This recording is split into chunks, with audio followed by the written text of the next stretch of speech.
This is natural fitness lifestyle.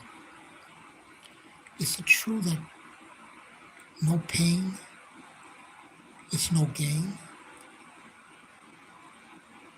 So if you are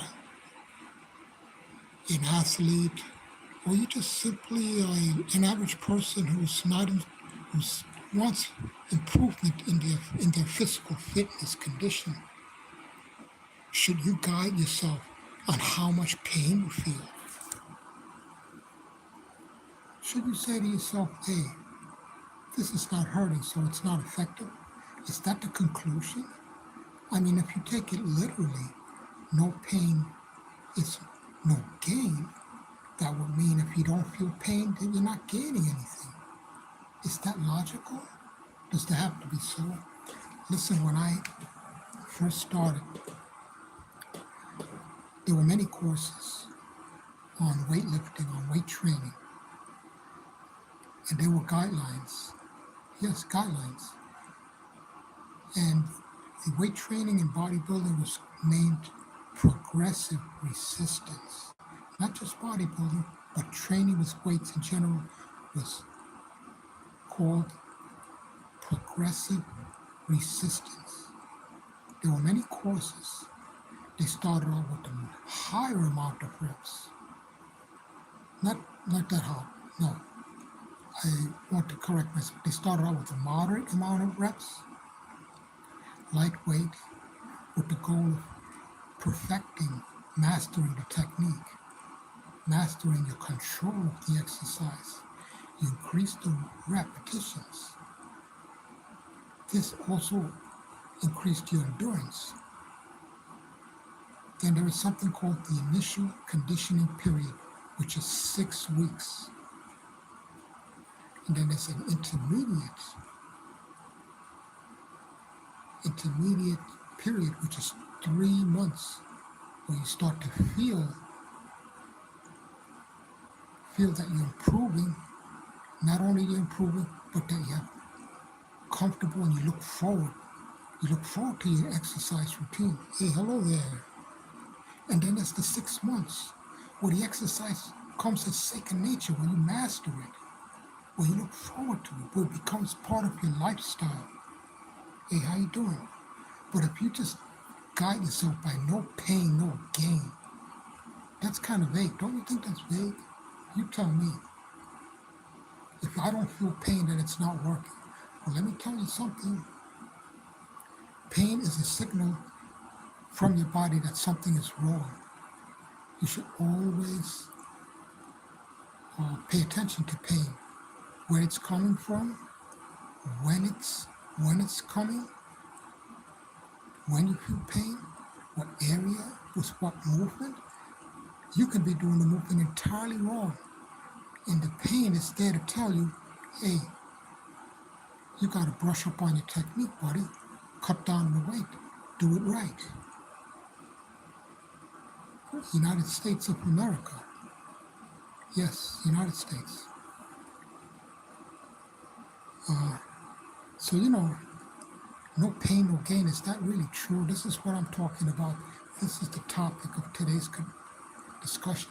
And it doesn't have to just be about weight training, even though it's something that I mainly do. I don't just train with weights. The main way I train is with abdominals. I may use some resistance in the form of bands and some weight, but I guide myself by the technique, the proper method,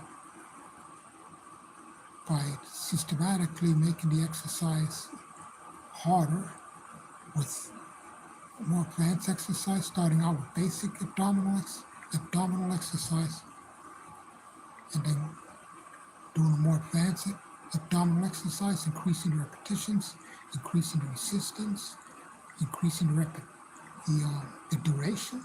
See, because you don't have to always just increase the repetitions.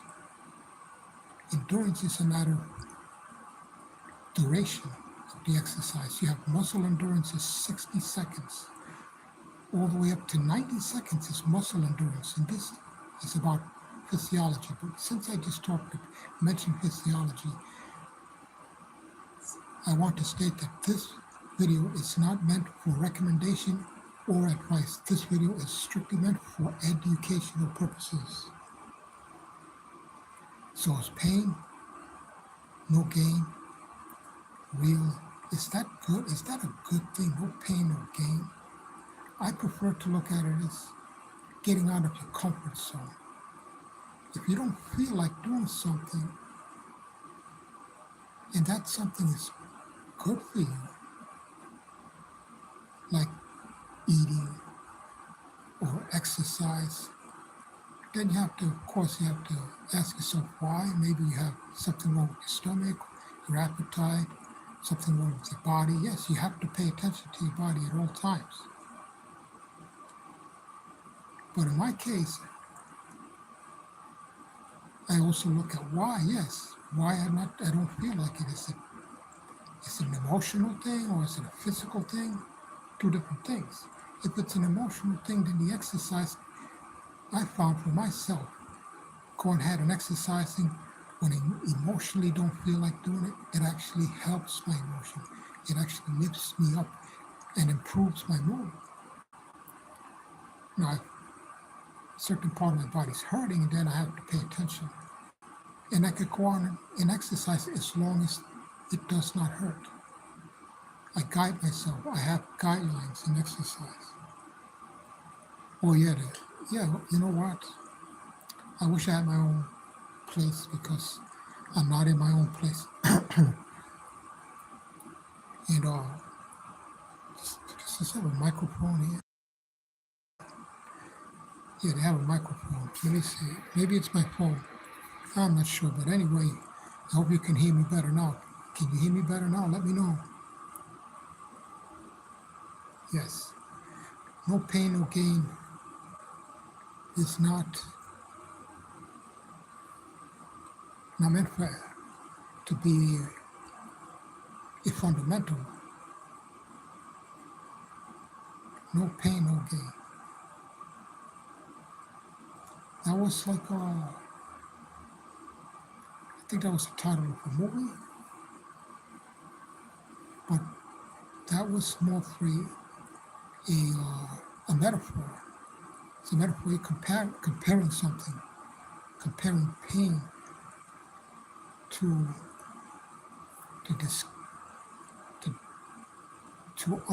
the unwillingness, the pain of inconvenience. It was a figure of speech. It wasn't, see, no pain, no gain. The title of that was not meant to be taken literally. It was meant to be taken figuratively. But of course, for dramatic purposes, the title attracted more viewers to the movie. Didn't mean that more pain is better, more gain in a literal sense. It was a figure of speech.